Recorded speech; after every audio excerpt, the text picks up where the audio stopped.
Hi, my friend. Welcome. It's Ty Hicks, results coach and national influence and leadership trainer. I'm so excited to have you here. We're going to be talking today about some ways to tangibly improve your willpower. Okay, and I like to say your willpower muscle. Let me ask you this: have you ever had the experience like you want your life to be one way? You know there are certain things you need to do, but for some reason you can't seem to muster the strength or the will to do them? Or you know that you really need to do that, you resolve and you say, okay, today's the day, or tomorrow morning I'm definitely going to wake up, I'm going to go to the gym, I'm going to do these things. But then as soon as it becomes the time to shine, for some reason that juice is no longer there and you're unsure as to why it is that you can't follow through. Does that sound familiar? Well, this little video is going to be the perfect thing for you, because what I want to do is help demystify this idea of willpower and help you understand some tangible ways to actually move the needle forward for you so that you can build that muscle and make sure that it serves you in as many ways as possible. This was one of the things that I had to really come to grips with and master when I was trying to, first of all, turn my own life around, as well as figure out how I was going to serve my one-on-one coaching clients in the highest level possible. And I realized that this element of willpower is critical for us to understand if we actually want to move our life forward in business, in our finances, in our health, right? All of these important areas require us having the ability to step up and do what is necessary, even when it's inconvenient or when we don't necessarily feel like doing so. So let's dive in on some concrete strategies that you're going to be able to use to improve this area of your life. So first of all, let's talk about what willpower is, because I think there's a couple misconceptions around what it is and how it's used. So the definition that I like to use for willpower is the ability to delay short-term gratification for long-term gain. And I can't think of anything that epitomizes the essence of willpower better than the infamous marshmallow test. So if you have not heard of the marshmallow test, I recommend you look into it.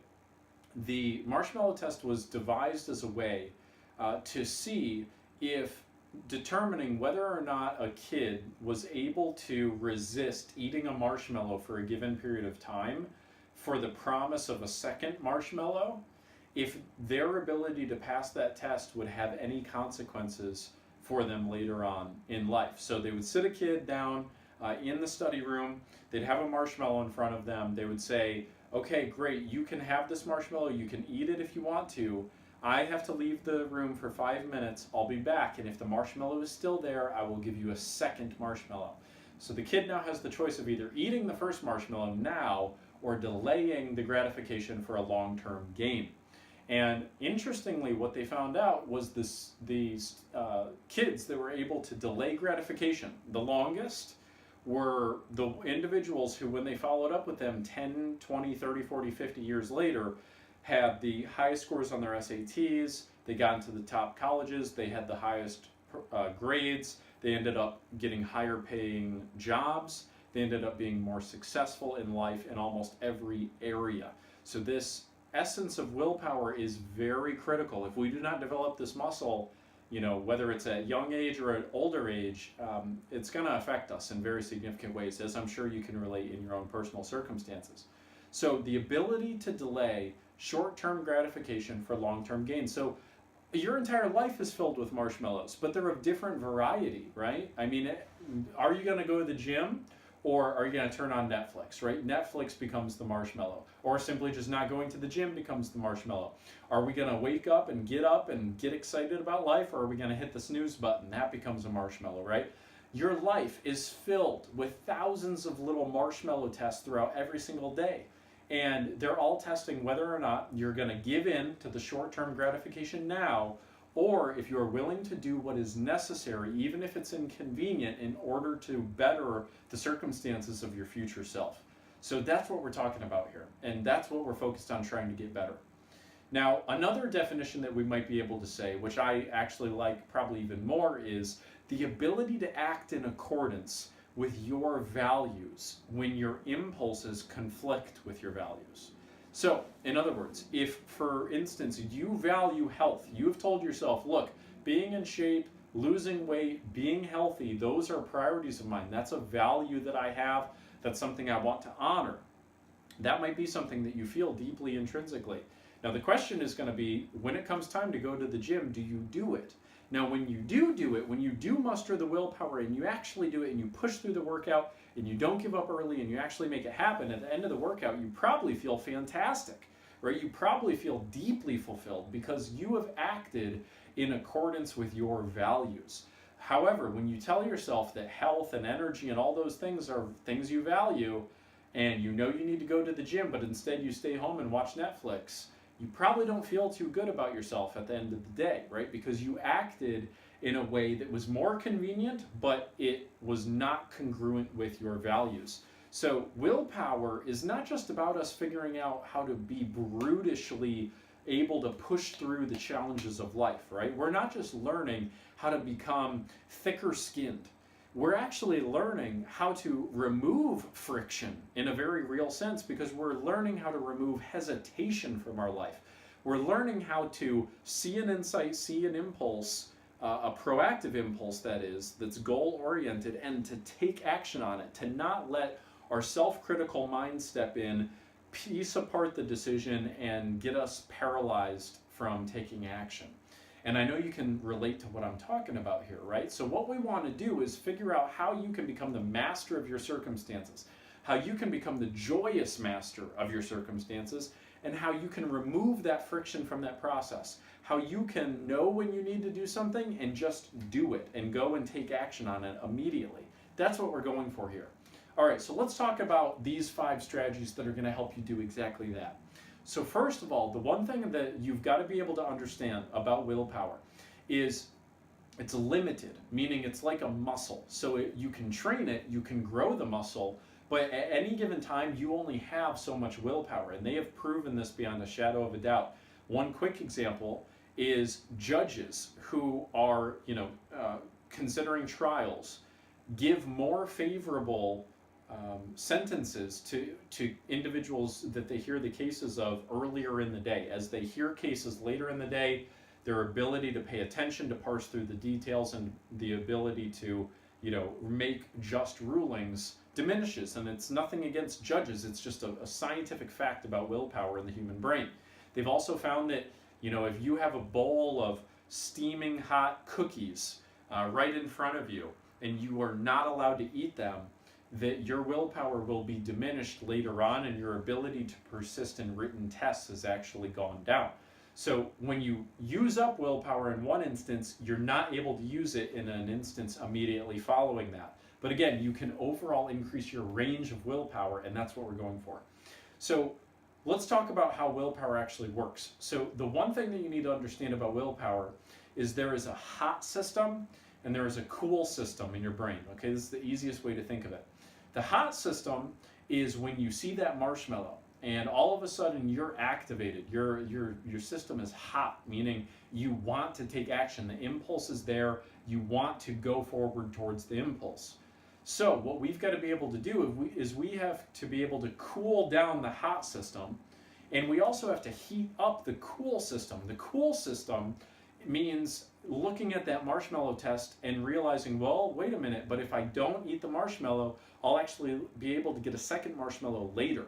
That's not necessarily the hot temptation, right? That's a little less immediate. That's a little more removed. That might be something that you may not want to do so much. You may actually want to just go for that first marshmallow. So what we've got to be able to do is cool that hot system, right? Cool the system that's telling you want to be immediately gratified. And we've got to heat up the cool system so that you get excited and compelled about actually moving towards the thing that you do want to manifest. So let me give you another metaphor so you can understand a little bit about how the brain works. If I were to tell you don't think about white bears, what do you think about immediately? You cannot help but think about white bears. So what we want to do in a situation where we have to exercise our willpower is you do not want to focus on the thing that you don't want yourself to do. Instead, you need to direct your focus towards the thing that you do want to do. So, for instance, if we're talking about the marshmallow test, you would not want to stare directly at the marshmallow, think about how juicy it is, think about how good it's going to taste, and think to yourself, don't eat the marshmallow, don't eat the marshmallow. That's not helpful, because you're actually focusing on the thing that you don't want to do, And what you're doing is you are activating your hot system. So you're making it more likely that your brain is going to act on the hot system and take action with it. Does that make sense to you? Now, what we want to do instead is you need to direct your focus on the 2 marshmallows, okay? So let's talk about health in the gym, right? So for instance, when people are considering whether or not to go to the gym, they tend to think about being tired, getting their clothes ready, being, sweaty in front of strangers, right? All the things that they don't want to do. So they are thinking about literally all the things they don't want to do about that situation, as opposed to thinking about how good you're going to feel when the workout is over, losing that weight and fitting into your slim jeans, looking good in front of your husband or wife, right? All of the things that would compel you to get excited about going to the gym are typically the furthest from our mind.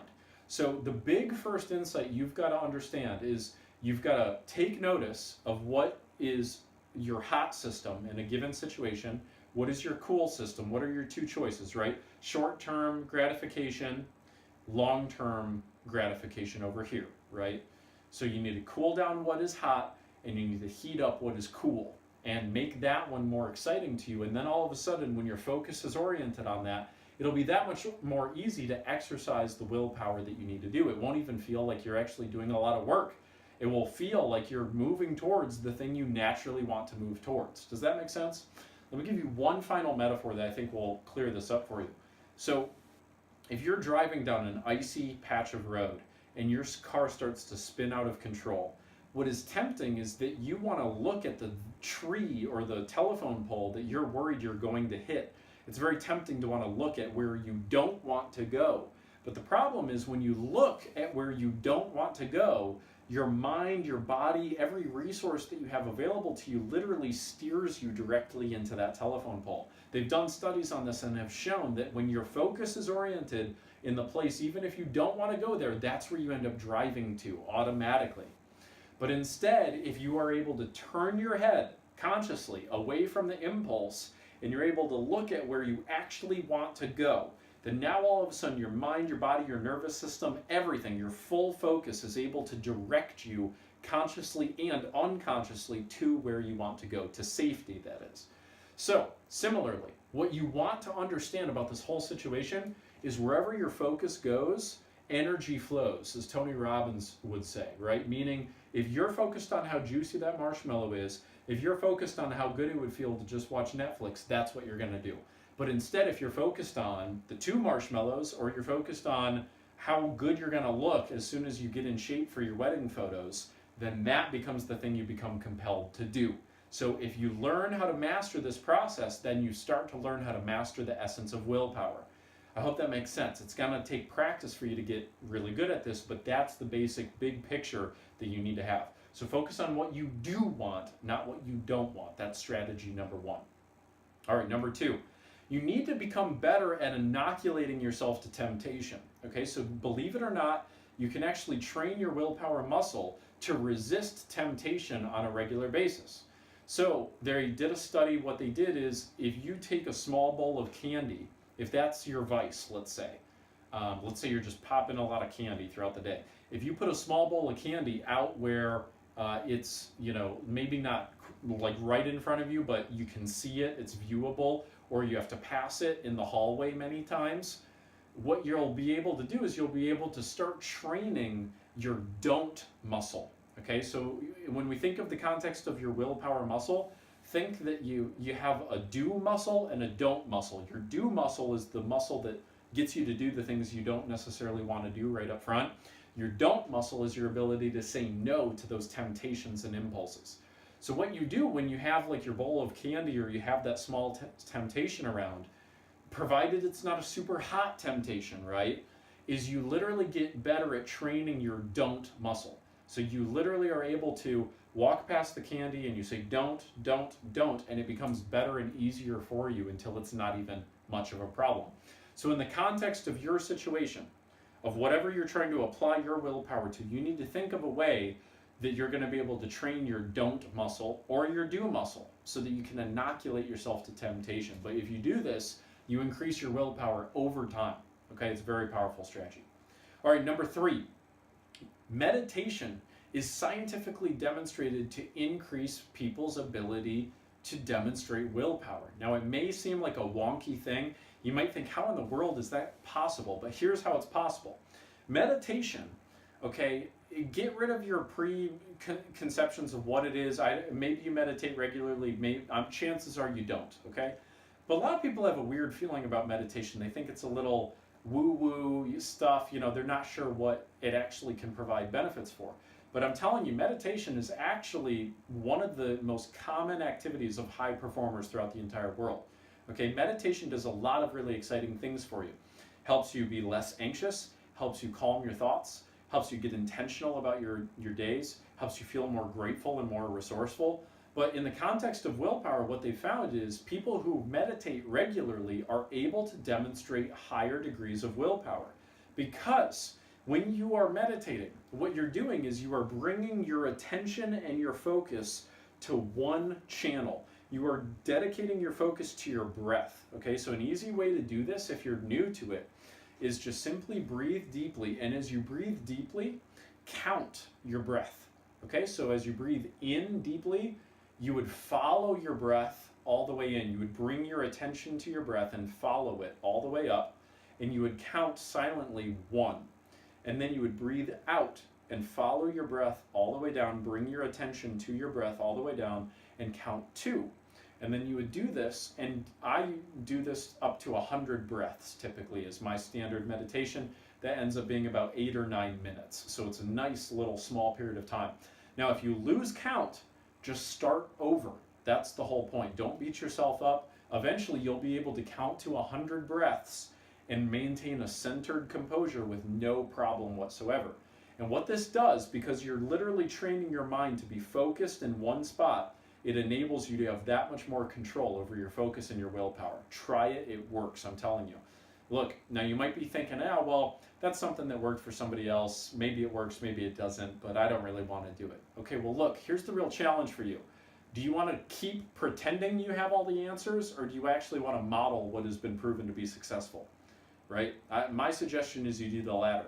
Amateurs believe that they don't need a coach. All of the most successful and talented performers in the world are the ones that are getting their advice and strategies from individuals who know what's up. Okay? So try it out. Okay? That's my challenge to you. Number 4, redefine your rules. Now this is a concrete strategy that I'm going to ask you to do right now, so you can pause this video as we go through this and actually take action with this, because don't fool yourself. You're not going to do it later on. You need to do it right now. So here's a strategy that I use with my one-on-one clients, and you can use as well. It's very powerful. So let's say that you're trying to go to the gym. I've been using that example a lot. I'll just stick with it for consistency's sake. So you are trying to wake up every morning, not hit your snooze button, and go to the gym.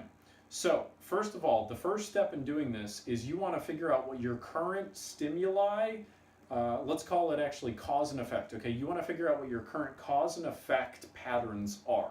So for example, your current cause and effect patterns might be wake up, hit snooze. Hear the second alarm, hit snooze the second time, realize I really have to get up now, get up. Okay, that might be your cause and effect pattern. And then it also may be, wake up and realize that I don't have enough time to go to the gym, so just go to work and claim I'm going to do it the next day. That might be your standard morning cause and effect pattern.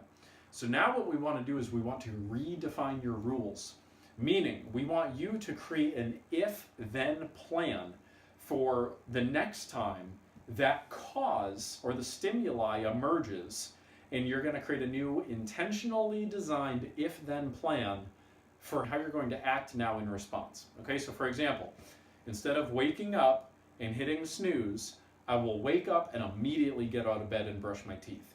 Now, I highly recommend that you tie a specific action to getting out of bed immediately, because the problem is most people get up, they look at their phone, they look at their alarm, and they don't have an immediate thing to take action on. They don't start taking action immediately. And so they stall out and they fall back in bed. They just end up snoozing. So you don't want to do that. What you want to do is you want to say, okay, as opposed to waking up and snoozing, when I wake up, I will immediately go to the bathroom and brush my teeth. That is an if-then plan. That is a redefinition of your rules, the rules that you've been living by. Now, they've actually done studies on this if-then planning, and it turns out that if you create an intentional if-then plan, especially if you rehearse it and you become mindful of it before you're going to do it, you greatly increase your chances of actually following through on the plan. So it's a very helpful exercise for you to do. Now, the next one could be, so now you've woken up and you've gone and brushed your teeth. Now you could say, after I brush my teeth, put on my gym clothes and go to the gym, right? Or whatever it is. But you need to tie a specific action or a specific stimuli to then going to the gym. Redefine your rules. Create an intentional if-then plan for your rules. Does that make sense? The way you're doing this is you're bringing an extra layer of awareness to your activity, and doing that alone will make you that much more likely to modify your existing limiting habits. So it's a very, very powerful thing to do. Try it out. Redefine your rules. And you can do this for your whole day. If you've got many habits that you want to, reform, then create an if-then plan for each one of them. It's very powerful. Okay, number 5. This is our last one, and this is what I want to leave you with, because I think it's a very important thing to put in context of how you're going to change a lot of these behaviors. A lot of times people think that in order for them to change their life, they need some huge dramatic change, that they have to go cold turkey on something and they have to go in a completely opposite direction than where they've been going for a very long time. Okay, well, that's not exactly how the brain works. The way the brain works is through conditioning. And so if you've conditioned yourself to be ingrained with a destructive or limiting, current habitual pattern, you're not going to be able to easily just completely uproot that. And I don't want to give you that advice, because what's going to happen is you're going to think you're just going to totally uproot it, and then you go and you fail, and then all of a sudden you're going to go, well, what the hell was the use? Why did I even try that in the first place? And you're just going to feel more helpless. So here's the concept I want to leave you with. You want to nudge your behaviors a little bit further down the field each time, okay? So for example, maybe you're snoozing for 30 minutes. Okay, well, maybe what you need to do is you don't need to stop snoozing. You just now need to snooze for 20 minutes. Maybe that would be a much easier thing for your nervous system to get acclimated to than to stop snoozing altogether all at once. And that might be a more easy way for you to create lasting change in that area. Okay, so that's maybe a way that you modify that. Maybe you don't need to go full tilt on a new diet. Maybe you just need to cut out one specific food, that is really your vice, and you need to modify that or reduce it or cut out that one specific thing, but allow yourself to eat the other things. That's honestly how I reined in my diet years ago, is I cut out specific foods at a time, because if I would have tried to cut out everything all at once, then it wouldn't have been good. Let's think of another example. I give you the example of having the little bowl of candies out, right? And slowly you're going to nudge your behavior. Maybe you have one throughout the day, whereas you previously would have grabbed a handful of 5. Okay, so you're modifying your behavior. You're bringing more intentionality and awareness to the behaviors, and that's how you're going to be able to nudge them in the right direction. That's how our nervous system adjusts. That's how we're able to change time in and time out. So what I want to leave you with is a quote. Quote is from Aristotle. He had said, we are what we repeatedly do. Excellence then is not an act, but a habit. Okay, so you can create excellent habits by nudging your behaviors and by growing your willpower muscle every single day. It is possible. People have done it. You can do it just like they did.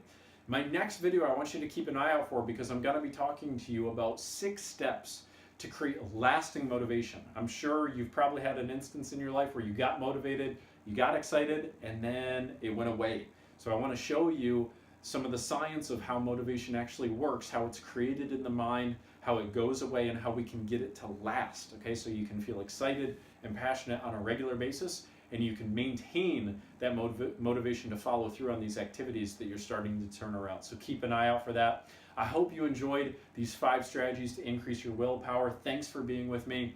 I'm so excited to see you in the next one. Have a good one.